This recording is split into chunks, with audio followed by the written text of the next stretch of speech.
No spoilers ahead.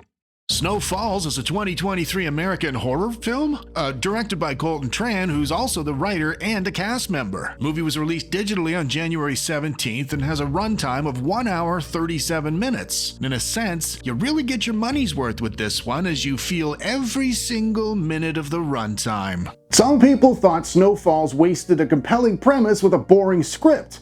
Other people thought if your significant other enjoyed this movie, you should probably break up with them. Oh, that was me. Let's take a look at the plot. The plot.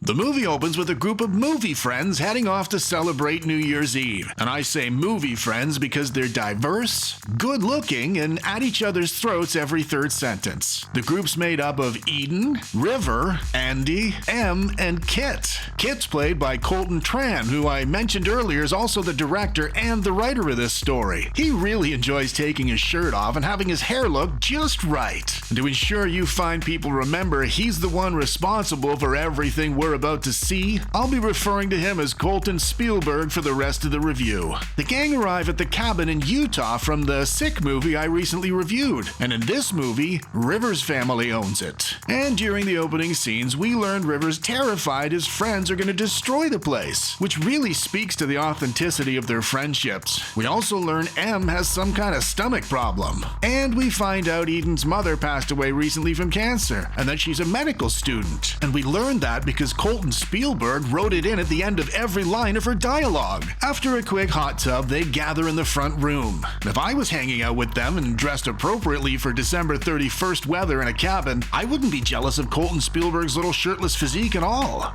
Chill, okay? You're probably like one of those weirdos who wears like 2 condoms or something. They do a quick Zoom call with their friend Jace, who didn't come along with them. And Jace makes it really clear a snowstorm's coming. If I was delivering information to the audience the way Jace was, I'd have been way more subtle than he was. There he is. Hey. Hey everybody, it's me, your chum, Johnny. I really wish I could be there celebrating with all of you, but I have to remain here and work. Yeah, no one's making you work. That is correct. I am choosing to stay here because there's a devastating snowstorm headed to exactly where you guys are. It'll be there any minute. And don't forget, it could also be a virus. You know, the way those snowstorms are sometimes viruses. Bye. Bye. Toodaloo! To be clear, I am not implying Colton Spielberg wrote this story using the 15-minute movie method book. I'm stating it directly. As per the 15-minute blueprint, the snow starts falling exactly 15 minutes into the movie, and Colton draws our attention to it 30 seconds later. Shortly thereafter, he flies outside and collects the requisite ingredients for alcoholic snow cones. While they're munching away at them, the radio tells us about a storm happening exactly where they are, just in case the audience was doing something on their phones when Jace told them the exact same thing a few minutes ago. And then Colton drives the point home again by announcing, We may not be going home tomorrow after all. for reasons best known to themselves, this sends Em up to her room for a crying fit. So Colton crashes on the couch and River tidies up after the ruffians while this guy, who might be named Andy, applies some sort of mask because he's the vain one. The snow starts picking up a bit and the power goes out, so they all end up in the foyer and Andy still has his mask on. And let me tell you, it is hilarious. The following morning, Colton wakes everyone up and River warns them they have to conserve the firewood because there's only a handful of it left in the cabin in the middle of the Utah wilderness where they're surrounded by trees. So they take to using 1,000,000 candles instead. And while they're discussing contingency plans, Eden reminds everyone of her medical student status by telling them all to stop drinking. Then they all doze off and Eden has bad dreams about her mother. Em wakes up because she's freezing, even though there's no evidence of shivering or frosty breath hanging in the air. The following day, the unrelenting snow still hasn't relented. Eden tells everyone her medical opinion is that fire is hot. Then she tells everyone to stay awake so hypothermia doesn't kill them, even though they're all still rosy-cheeked and perfectly healthy. Then River tries eating licorice in his own house, and Eden tells him it's not wise medically to eat sugar. Then she swipes alcohol from Colton's hand. That night, things get really cold, so they finally break out the fake frosty breath special effect.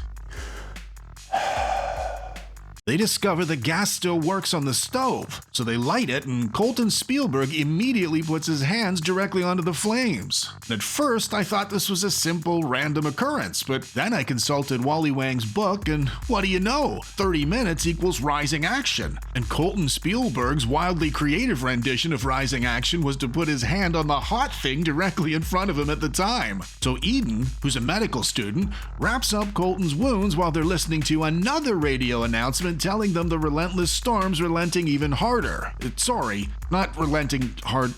You know what I mean. That's one hell of a radio given they're out of power and there's no signal in the area. Now, it's possible I wasn't paying attention or the editor removed a chunk from the story, but River suddenly suggests Colton might have burned his hands because what if the snow they ate was contaminated? If that paragraph didn't make sense to you, welcome to my little club. But Eden, who's a student of medicine, advises everyone it's probably just sleep deprivation, and her thesis is supported by the dabs of blue makeup they put under everyone's eyes. Then River sees the snowman trying to smash the window in, but nobody else sees it. Past the time, they all discuss their New Year's resolutions. Colton Spielberg's is to get below 8% body fat. M's resolution is to survive this ordeal, and Eden's is to graduate from medical school. Have I already mentioned she's a medical student? And River's resolution is to get the hell away from the rest of the cast, and for the first time in this film, I'm fully on board with him. Em wanders out into the cold, so her fella brings her back inside and wraps her up in a blanket. And then River reminds us there's something bad in the snow again in case we forgot the premise of the movie. Again. Then the think tank convenes in the kitchen and decide to siphon fuel out of the vehicles for the generators. River volunteers to go get it, but he ends up destroying it all by pouring it onto the ground. When this guy, whose name I've definitely forgotten now, asks him what the hell he's doing, River tells him the virus can't escape with them, and they all have to die. As your horror friend and humble narrator, I do apologize for not mentioning the virus before this scene, but they hadn't mentioned it before this scene either. After that happens, Em throws up still frozen snow into the sink like a frickin' Zamboni, hours after she ate it. Then she cuts into her own stomach with a bit of glass, so River gets to cleaning up the mess so his parents don't get angry. Eden takes River aside because she hasn't doled out enough advice yet, and I'm impressed they can even deliver their lines to each other given the staggering quantity of dry ice and blue lights in the room. But before the discussion gets too heavy, they head back to the front room and find that other guy destroying a table to use it for kindling. So River and him gets to fighting, and River accidentally kills him to death. And then Eden's phone rings, and it's Jace from earlier, and he's sending help. Only no he isn't, because he's not real, as the phone's dead. So Eden reminds everyone she's a medical student again, only this time it's for absolutely no friggin' reason. The director, Colton Spielberg, gets grabbed by something in the closet. So being the muscular, charismatic guy he is, he lets Eden check whatever it was because she's a medical student? And in the very next scene, he brags about his own heroism and heads out the front door like Perseus off to save Andromeda, leaving Em cuddling her fella's body while Eden doles out some more information about how Em's gonna behave in the coming hours because one of her med school classes was how to predict rational behaviors during irrational circumstances. But it turns out Eden was way off as Em goes out to one of the cars and dies. Then they find Colton Spielberg's died too, only this time he's taken off all of his clothes, and given he wrote and directed this, it really makes you wonder if he had some kind of agenda this whole time. If the sight of his wee bum wasn't enough to drive the point home, he wrote another scene right after it showing him taking his clothes off. So now the only folks left are Eden the medical student and River the weirdo. That's like the world's worst medieval night name.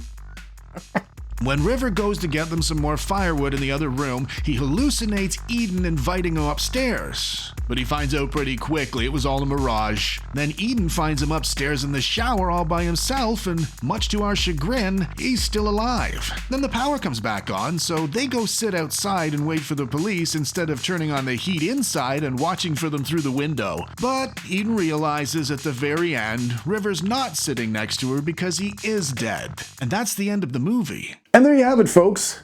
That. Let's see how well I did coming up with the good bit section. The good bits.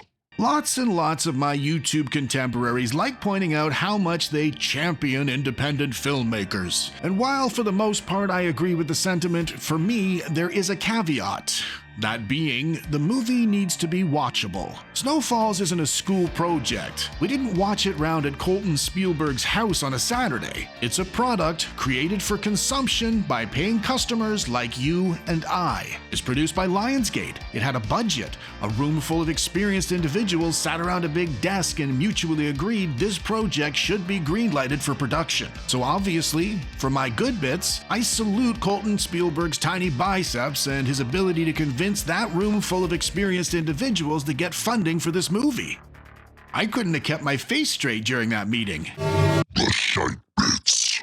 Even though he used a writing book to help him write the story, there was no plot or story arc, and what was there was boring. The premise was confusing and there wasn't any theme. The acting sucked, the lighting sucked, the pacing sucked, and the dialogue was grating. The verdict. So, should you watch Snowfalls? Or should you take off all your clothes and run as far away from the Blu-ray as your little waxed legs will carry you? I think movies like this really speak to the concept of everybody gets a trophy just for showing up, and this is why standards everywhere are dropping faster than Colton Spielberg's jeans. Totally just made that up. I'm gonna let you make up your own minds on this one. Just go with your gut, and either way, you'll be right. If you enjoyed this video, please hit the like button and consider subscribing so we can do this again sometime. The law of averages dictates we are going to come across a good new movie any minute now. And you've got my word on that because that's science. Until next time, folks. It's me, Johnny, from that thing you just watched. If you enjoyed it, go down there and smash me in the face to subscribe. And if you want to watch another thing, there's one right there. Do it!